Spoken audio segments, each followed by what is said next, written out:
Waalaikumsalam warahmatullahi wabarakatuh. Soalan bertanya, saya selalu ingatkan anak-anak saya mengenai jangan tinggalkan salat dan salat di awal waktu. Andai anak saya tak salat tanpa pengetahuan kita, adakah saya sebagai ayah menanggung dosa anak yang tinggalkan salat?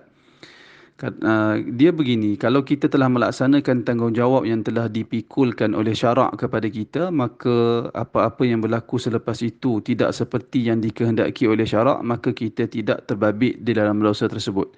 Jika kita telah laksanakan tanggungjawab seperti mana yang diperintahkan oleh agama, iaitulah kalau kita bercakap dari sudut salat, maka agama mengajar kita untuk kita mula mendidik anak menunaikan salat ketika mereka berumur 7 tahun. Dengan hadis Nabi, muru auladakum bis salah wa hum abna'u sab'in. Perintahkan anak kamu semua menunaikan salat ketika mereka berumur 7 tahun.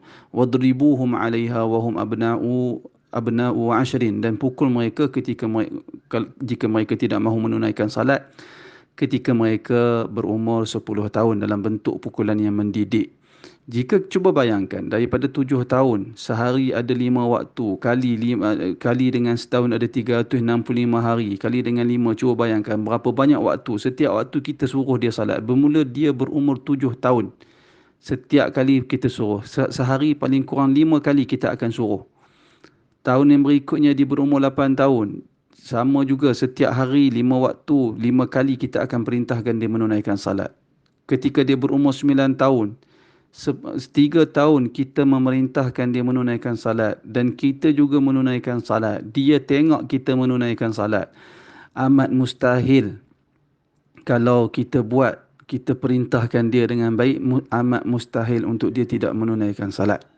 Amat mustahil. Barangkali ada kesilapan di mana-mana, ada kepincangan, ada lompong di mana-mana, di mana-mana tempat, barangkali perlu disemak dan perlu diselidiki.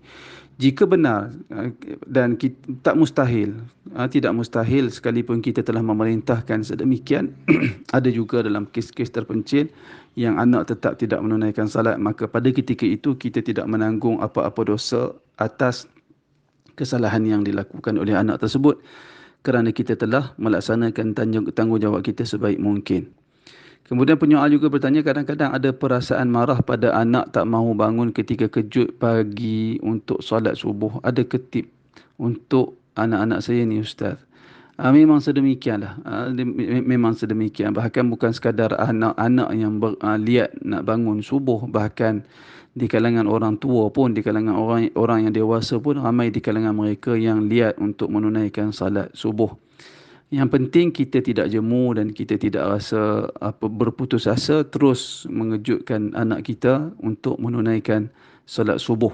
Itu dia, tip dia, sabar, berdoa kepada Allah Subhanahu Wa Taala, bersungguh-sungguh mengharapkan kebaikan, dan kita mendidik anak kita menunaikan salat kerana kita nakkan kebaikan kepada mereka supaya mereka menjadi anak yang saleh.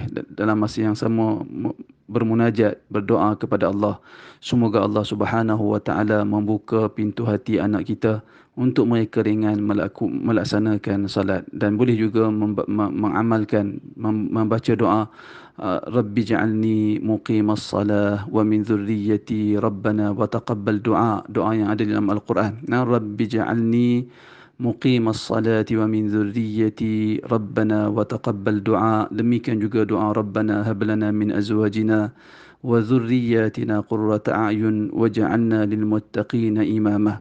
Itu antara doa yang boleh diamalkan di samping bersungguh-sungguh berusaha mendidik anak supaya mereka terdiri dari kalangan orang-orang yang mendirikan salat sepanjang usia mereka. Wallahu a'lam.